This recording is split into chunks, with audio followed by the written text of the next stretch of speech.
Acidentes de viação fazem um morto e 2 feridos em Maputo e Matola. Presidente da República pede às igrejas que partilhem paz e perdão mútuo para combater raptos e terrorismo. Moçambique empata com Zâmbia e deixa em aberto o jogo da segunda mão das qualificações ao CHAN.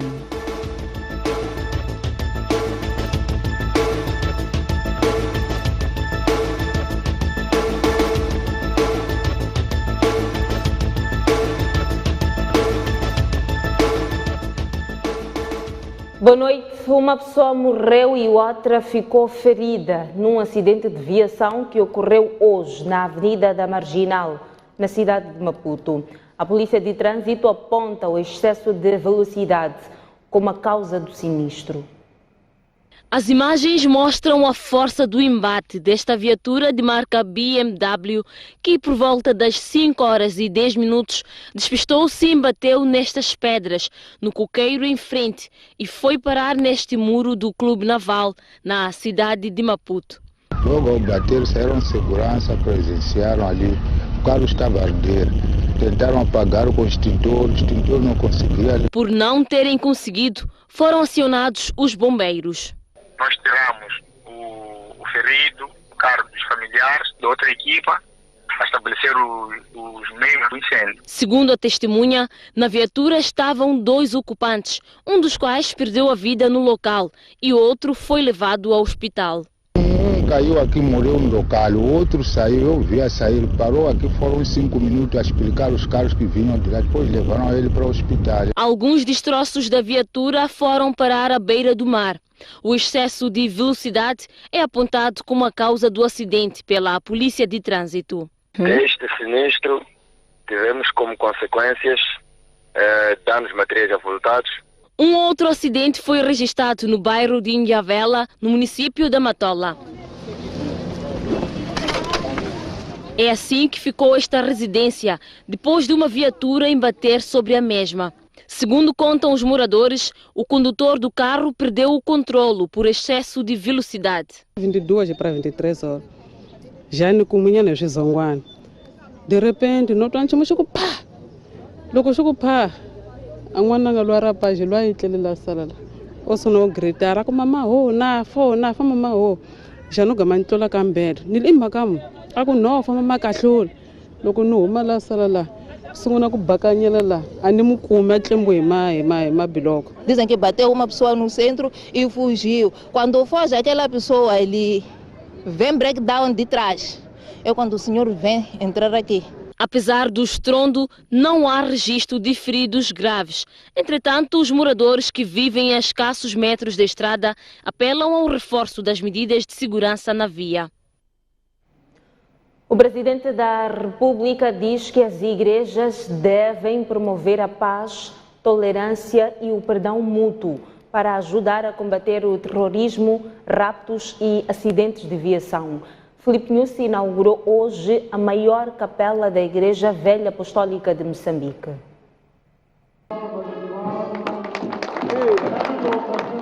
Com este ato era inaugurada a maior capela da Igreja Velha Apostólica a nível da África. Localizado no bairro Siquama, na província de Maputo, o empreendimento tem a capacidade de acolher sentados 5.000 crentes e um salão multiuso para até 1.000 pessoas. Um espaço que, segundo Filipe Nyusi, poderá beneficiar não somente aos crentes da igreja. Com esta edificação, a cidade de Matola e a província de Maputo, e não só, ganham mais um centro de formação do homem e da mulher moçambicana. Aqui deverão ser difundidos os valores da paz, da solidariedade e do amor ao próximo, elementos indispensáveis para a edificação de um Moçambique cada vez mais justo e harmonioso. Durante o seu discurso, o presidente da República apelou às confissões religiosas a reforçarem o seu contributo no combate ao terrorismo, raptos e principalmente os acidentes de viação. Os incessantes casos de acidentes de viação provocados pela má conduta e inobservância de mais elementares regras de condução por parte dos automobilistas.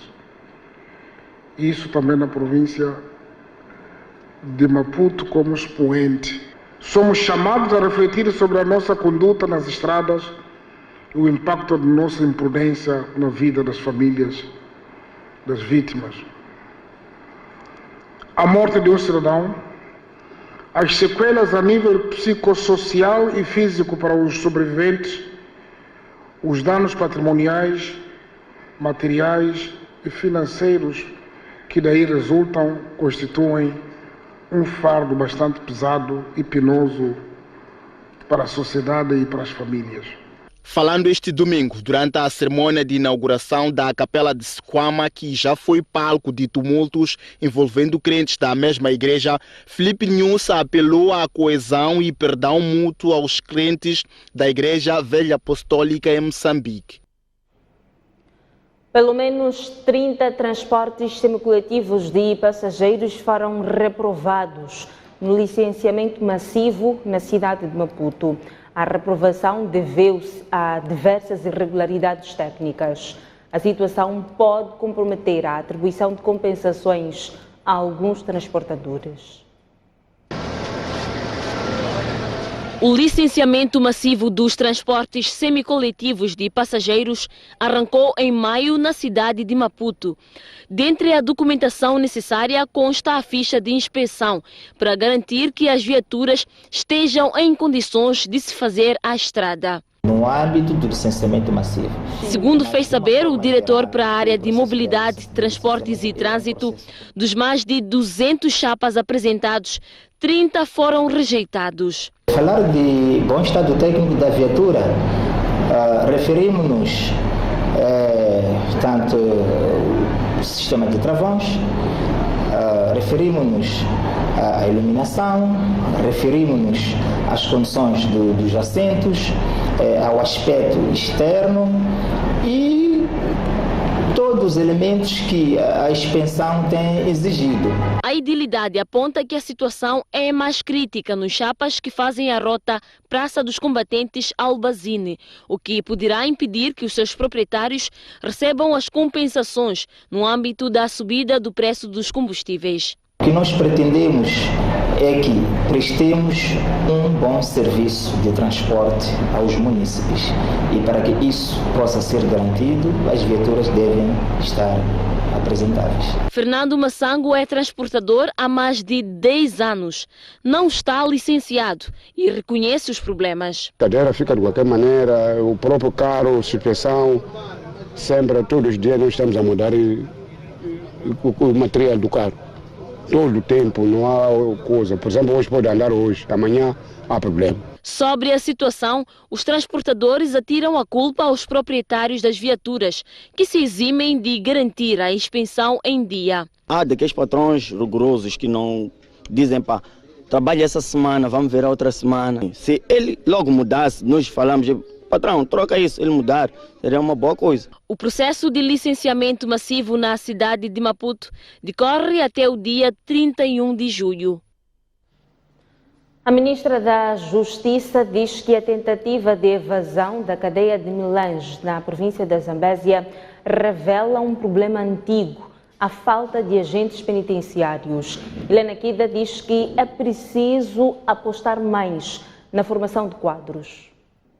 Nós aferimos aquilo que é responsabilidade disciplinar. Reagindo ao relatório sobre a tentativa de evasão de reclusos no estabelecimento penitenciário de Milange, na província da Zambésia, no passado dia 13 de junho, que concluiu ter havido falta de segurança, a ministra da Justiça diz que o facto não é isolado e que há falta de agentes penitenciários em todas as cadeias do país. É verdade que nós temos um déficit muito grande, né, de agentes por estabelecimento penitenciário, mas principalmente não é pelo edifício em si, mas é pelo número de reclusos que nós temos nos nossos estabelecimentos penitenciários. E aí eu penso que passa primeiro por formarmos mais, mas também por resolvermos, e já estamos a resolver, o problema da superlotação dos estabelecimentos penitenciários. Sobre a cadeia de Milães, Kida diz que já há medidas para evitar réplicas. Neste preciso momento, há reestruturação do próprio estabelecimento penitenciário, né? Em termos de direção, em termos de pessoal, não é? E naturalmente, nós aferimos aquilo que é a responsabilidade disciplinar, mas sempre dissemos, havendo responsabilidade criminal, também terá lugar. É verdade que aí o impulso é das entidades competentes, mas naturalmente nós havemos de colaborar. Helena Kida falava este domingo à margem da inauguração de uma capela da Igreja Velha Apostólica em Moçambique. 5.200 campas estão abandonadas nos cemitérios de Michafuten e Lhanguene, os principais da cidade de Maputo. O município pode revertê-las a favor do Estado até o fim deste ano. A atual imagem destas campas poderá ficar para a história nos próximos meses.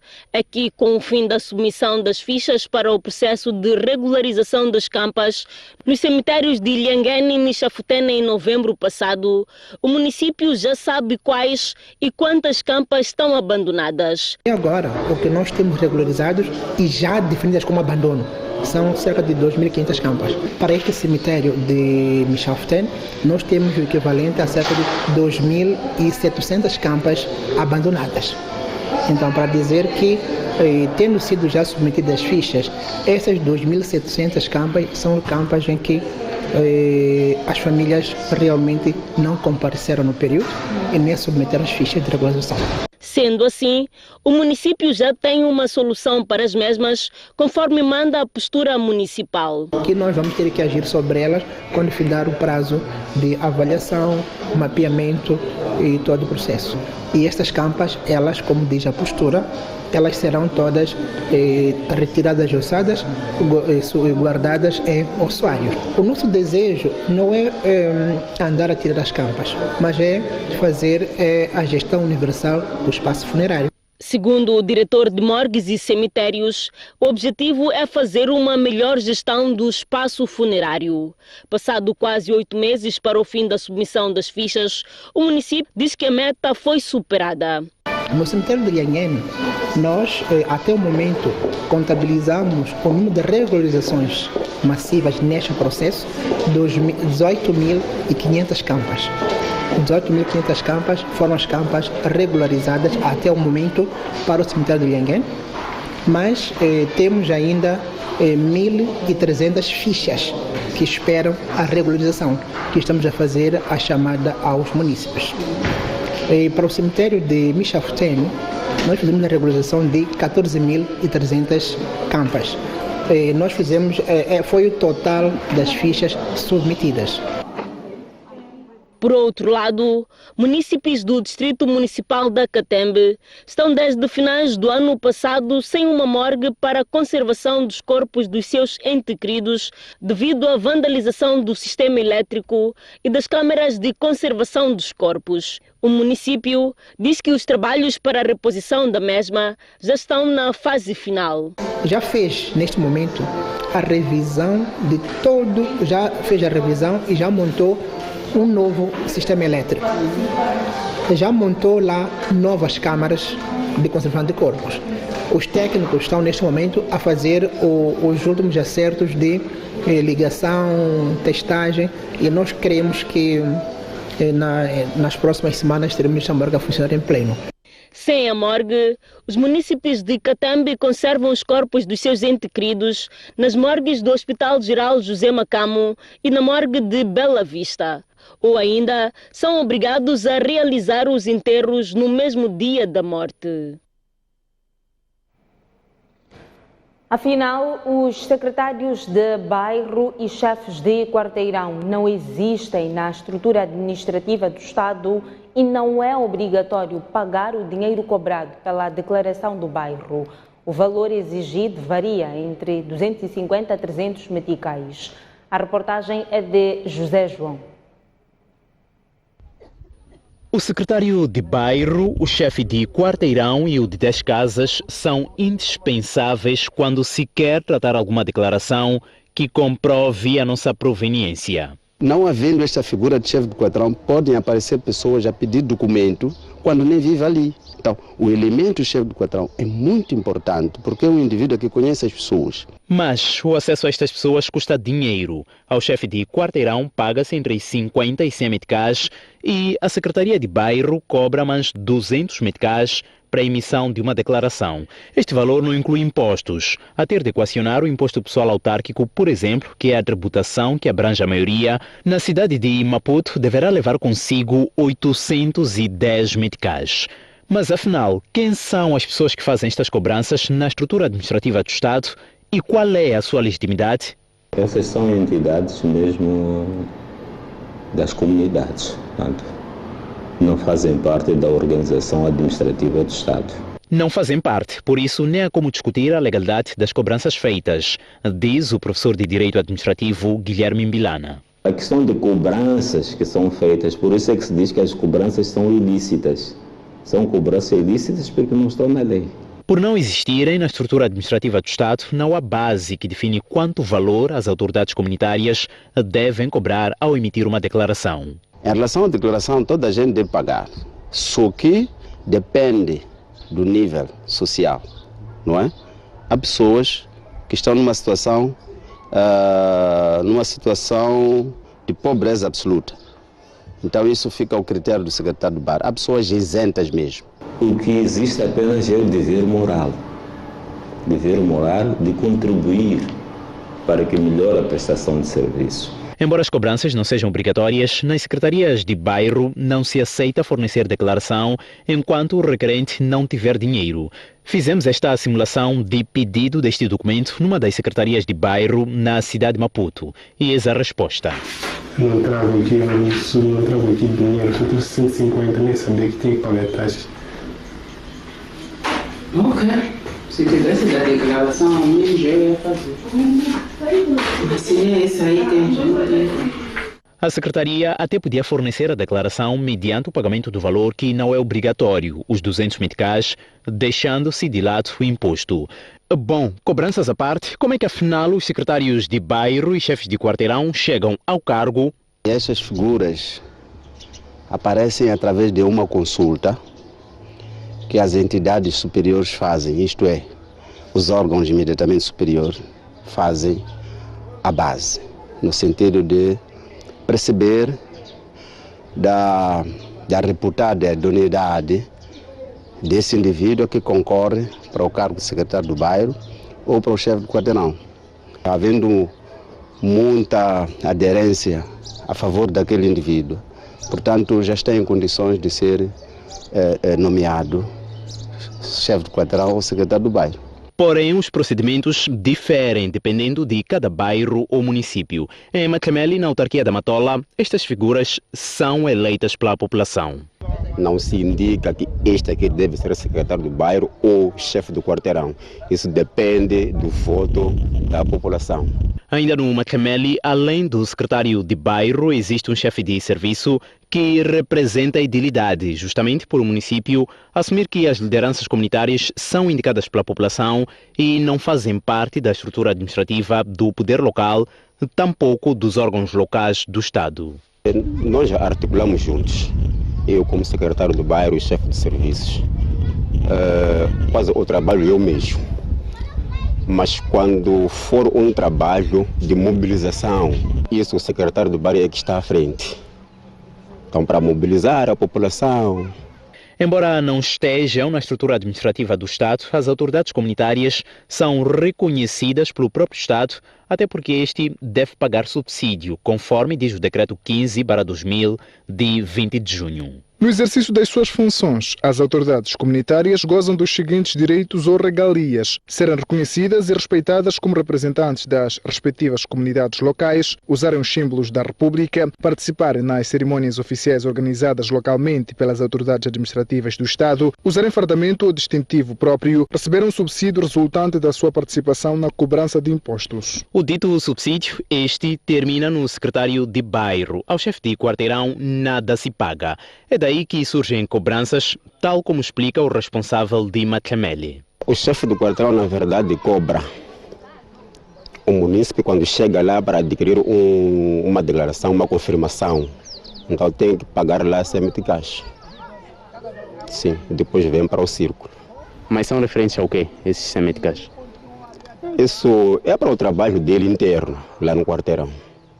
Uma vez que o chefe do quarteirão não tem nenhum subsídio, então a compra do próprio papel, a própria esferográfica, então tem a ver com isso mesmo. O próprio crédito. Enquanto não existir base legal sobre os valores cobrados ao cidadão pelas lideranças comunitárias, a sua definição vai continuar a ser subjetiva e até impondo-se como condição para ter declaração de bairro. A estrutura administrativa dos órgãos locais do Estado começa do nível mais baixo, do chefe de povoação da localidade, posto administrativo e administrador do distrito.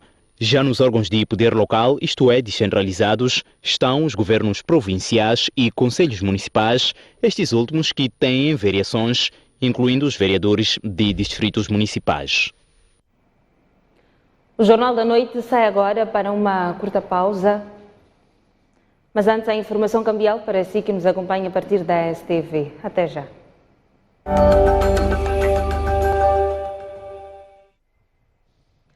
De volta às notícias. As ruas e avenidas degradadas serão reabilitadas até o fim deste ano na cidade de Tete. As obras orçadas em 75 milhões de meticais serão concluídas em 6 meses. A pavimentação de algumas ruas e avenidas consideradas de difícil acesso para automobilistas e peões começou na semana passada com fundos da Edilidade. Espera-se que as obras fiquem prontas em 6 meses. Nós prevemos fazer as estradas em pavês dentro do município em 3,5 km. Este é o plano. Mas o que já está cumprido neste momento, já fizemos 1,5 km em Saibro, já temos os concursos lançados para asfaltagem, já fizemos quase 2 km em pavês. Estou a referir os locais, nós estamos a atacar os locais mais críticos neste momento. Segundo o vereador para a área de infraestruturas e trânsito no município de Tete, Waide Cadre, o projeto em curso contempla também a reabilitação das passagens de água e pontecas. Nós estamos a fazer a intervenção nesta estrada, quer dizer, uma intervenção de uma estrada de 4 km. E nesta estrada de 4 km, nós sabemos que tem águas que vêm de cima, que querem ir ao Vale de Nhatanda, onde vamos precisar de colocar manilhas. Já temos os sítios identificados, já fizemos os levantamentos, vamos colocar manilhas em locais críticos, já requisitamos uma parte das manilhas. Entretanto, para além da colocação de pavês e asfaltagens ao nível das vias da cidade de Tete, a Edilidade vai igualmente celebrar cerca de 55 km ao nível dos bairros suburbanos na cidade de Tete. Munícipes da cidade de Tete dizem que as obras serão fundamentais para o desenvolvimento da cidade e vai facilitar a movimentação de pessoas e bens. Carros não passavam, pessoas não passavam, enchia água. As imagens são de Manuel Gimo, Rogério Valentim, para a STV. A construção do Centro de Formação Profissional de Inhassoro, na província de Inhambane, será concluída até o fim deste ano. São 4 milhões de dólares investidos pela Sazol. Corta daqui, solda ali, liga aqui e acolá. Este é o dia a dia dos estudantes do Centro de Formação Profissional de Inhassoro, virados para o ramo industrial. Eu amo muito a eletricidade. Sempre sonhei em descobrir como as coisas são, principalmente em certos motores elétricos, então eu sempre tive essa curiosidade. Então eu escolhi a eletricidade e também porque eu estava um pouco mais familiarizado com ela. Formam-se hoje para que estejam preparados amanhã e poder aproveitar as oportunidades geradas pela indústria extrativa em crescimento no país. Eu acredito que o nosso país ainda estão vindo muitas empresas que têm de programa industrial, então eu penso em entrar no mercado de emprego para poder fazer aquilo que eu estou aprendendo a fazer agora. Isso também é ilustrar que o nosso país tem pessoas que têm capacidade, pessoas que estão sendo formadas para tal. Na verdade, Elas estão a ser formadas nestas instalações provisórias, tudo porque as obras de construção do centro ainda não estão concluídas. Temos já disponível no mercado uma média de 419 estudantes dos cursos de eletricidade de manutenção industrial, mecânica de manutenção industrial, soldadura, processamento de gás. Temos bons exemplos, alguns já estão a trabalhar. Temos o nosso parceiro estratégico, que é a Sasol, que está a financiar essas atividades formativas. Ele é o maior empregador nosso e tem absorvido a maior parte dos nossos graduados até então. A multinacional Sasol desembolsou mais de 4 milhões de dólares americanos para construir este novo centro com melhores condições. As obras iniciaram em janeiro de 2019 e deviam terminar em janeiro do ano seguinte. O empreiteiro não conseguiu executar a obra até que a empresa financiadora decidiu rescindir o contrato e teve de ir atrás de outro empreiteiro que vai entregar a escola pronta até outubro deste ano. We have almost finalized the construction work. It will be completed definitely by end of July and into early August, where we'll start implementing most of the equipment. By the end of September, most of the construction work and handover will be finalized. It is equally important that the transition is going to be a partnership between Sasol and government. So the handover is going to take slightly longer, as we need to make sure that the sustainability of the training center in terms of the intakes of the students that are coming there, the training of the new teachers as well. Com a entrada em funcionamento deste centro, a província de Inhambane poderá formar quadros competentes para responder à demanda de mão de obra qualificada na indústria extrativa. Passam-se hoje 56 anos de elevação de Bela Vista à categoria de vila. A administradora do distrito de Matutuíne, na província de Maputo, admite que ainda há muito por se fazer para melhorar principalmente o acesso à água e saúde. Dados oficiais apontam para a existência de 43.644 habitantes no distrito de Matutuíne e parte dessa população juntou-se este domingo na vila-sede do distrito para assinalar a passagem de mais um aniversário de elevação de Bela Vista à categoria de vila. A administradora do distrito depositou logo pela manhã uma coroa de flores no monumento erguido em homenagem aos heróis nacionais para depois visitar a exposição das potencialidades do distrito e não só. E é também em ambiente de festa que se faz a reflexão. Produzimos, somos maiores produtores de tubérculo, somos terceiros maiores criadores, temos produção de arroz e a questão da produção agrícola está a ir um pouco mais rápido e o desafio da urbanização um pouco mais lento, mas vamos para lá. Mas temos o desafio da qualidade da água, mas tem lá água. Temos um grande desafio aqui na Vila Sede. Como dizia, a nossa vila é uma vila colonial, portanto estamos a usar ainda um sistema antigo e neste momento, com o aumento populacional, este sistema já não está a conseguir responder. Malária, esse sim nos preocupa, estamos fazendo uma análise comparativa em relação ao semestre passado, nós aumentamos em 100,2% de casos de malária. Significa que é ainda uma preocupação. Bela Vista é uma vila calma e pacata. Entretanto, neste domingo, conheceu uma verdadeira azáfama. Veio gente de todos os lados para fazer a festa. Sandra Rosário é disso o exemplo. Ela é estudante de jornalismo, saiu da cidade de Maputo para fazer negócio na Bela Vista. Desde o dia em que estamos aqui, sexta-feira, até hoje, tem andado tudo a correr bem, graças a Deus, e sem sobressaltos. Com relação aos negócios aqui relacionados à feira, não temos até agora nenhum problema. Tudo está a correr como deve ser, as vendas também estão a correr bem. Esta outra jovem saiu de Marraquém, também na província de Maputo, para juntar-se às celebrações da elevação de Bela Vista à categoria de vila. Curiosidade também de querer ver qual é o cenário, né? Acompanhar se é o mesmo cenário que tem acontecido no casamento de Marraquém ou maior está, é isso, sim. E o que é que esperas do dia? Espero tudo de bom. Até aqui está bom, né? Chegamos aqui ontem, mas o cenário ainda está bom. Espero haver mais surpresas. Muitos dos produtos agrícolas e pecuárias em exposição são de produção local.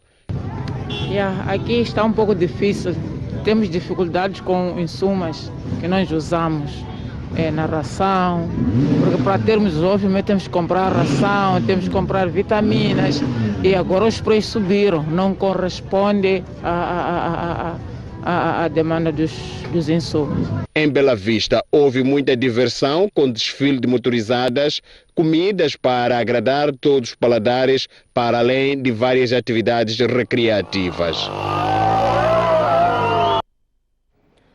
Os casos de Covid-19 estão a aumentar em vários países do mundo. A subvariante Omicron BA.5 é apontada como a causa do surgimento dos novos casos da doença. De acordo com o Centro de Ciência e Engenharia de Sistemas da Universidade Johns Hopkins, no sábado os Estados Unidos registraram 54.858 novas infecções por coronavírus e 214 mortes. Já o Reino Unido registrou mais de 3,76 milhões de novos casos de Covid-19 na última semana, o número semanal mais alto desde meados de abril. As subvariantes BA4 e BA5 da Omicron têm sido dominantes na Grã-Bretanha desde finais de junho. Na semana que terminou a 3 de julho, essas duas variantes representaram 89,2% de todos os casos sequenciados. Já a França registrou 68.532 novos casos de coronavírus este sábado. Após 3 dias de infecções recordes, os casos diários de Covid-19 no Japão superaram 200 mil, a primeira vez desde o início da pandemia, de acordo com dados oficiais divulgados no sábado. Em Moçambique, este sábado foram reportados 66 casos positivos para a Covid-19. A Ucrânia acusa a Rússia de atacar o porto de Odessa, um dos principais do país. O ataque acontece horas depois da assinatura do acordo de exportação. É momento de observarmos mais uma curta pausa, mas antes a previsão do estado de tempo para as próximas 24 horas. Temperaturas ligeiramente baixas e previsão de nevoeiros pela manhã na capital do país, 14 de máxima e 14 de mínima e 23 de máxima. A previsão de chuviscos também em Maputo, Xai-Xai não foge a regra, 14 de mínima e 24 de máxima. Inhambane também a previsão de chuviscos, 17 de mínima e 26 de máxima. Avançamos agora ao centro do país, começamos por Beira, em Sofala, 15 de mínima e 24 de máxima. Continuação de chuvas fracas e nevoeiro logo pela manhã. Chimoio não faz a regra, 12 de mínima e 22 de máxima. Em Climane e Teta, a previsão de céu limpo, 16 de mínima e 26 de máxima, 17 de mínima e 28 de máxima. Avançamos agora para o norte do país, começamos por Nampula, província com o mesmo nome, uma mínima de 18 e uma máxima de 27. Seguimos agora para Lixinga, uma mínima de 10 e uma máxima de 22. Pemba, 27 de máxima e 18 de mínima. Até já.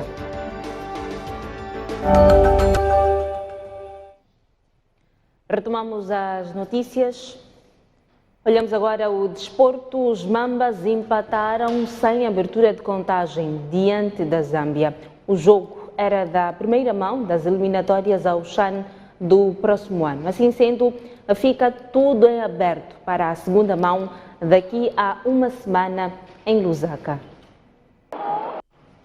E o selecionador dos Mambas diz que o empate de hoje se deveu à falta de capacidade ofensiva da seleção nacional. Ainda assim, Chiquinho Conde afirma que os Mambas estiveram bem. Já os jogadores assumem que houve vontade de vencer, mas a sorte não acompanhou a equipa. E a maneira como nós pressionamos muitas vezes não foi a mais correta. Ele saiu muitas vezes com as bola a conduzir na primeira fase. Criaram algumas situações de perigo e o Erno esteve muito bem nessas ocasiões. Depois de equilibrarmos, criamos duas oportunidades pelo Isaac que não conseguimos concretizar. Ao intervalo, eu falei com os meus jogadores e fiz-lhe ver que, de facto, mais do que qualquer situação técnica ou tática, estava a condição de querermos fazer as coisas acontecerem. E eles entraram de uma forma determinante, criamos muitas oportunidades fizemos algumas alterações, o Nelson chegou até o limite. Infelizmente não conseguimos concretizar as oportunidades que criamos e nós criamos essas situações e infelizmente não conseguimos concretizar. Temos um jogo em aberto, 0-0 aqui em Maputo, e lá vamos dar tudo, temos que começar também a valorizar esse trabalho que o público fez aqui por nós, puxou muito e isso foi importante. Nós acreditamos que podemos surpreender o Zâmbia lá em Lusaka. Bom, eu acho que, como diz o ditado, quem não marca arrisca-se a sofrer, mas infelizmente conseguimos nos defender bem. Alguns erros na primeira e na segunda parte, por parte de nossos atacantes, o falhanço, mas eu acho que, como disse, vamos tirar essas relações, essas falhas defensivas, assim como ofensivas, para nós irmos corrigir lá em casa da Zâmbia. Olhamos agora a página cultural. A pintora moçambicana Cassina Moda inaugurou a terceira exposição de artes plásticas. A mostra individual está patente na Goodman Gallery, na África do Sul. A Cassina Moda expõe uma individual na Goodman Gallery, na vizinha África do Sul. É momento agora de irmos ao encontro de Boaventura Mocipo para conhecermos os destaques do Noite Informativa de hoje. Mocipo, boa noite. Boa noite, Isaura. Boa noite aos nossos telespectadores. A Assembleia da República podia ou não ter evitado as falhas na implementação da tabela salarial única?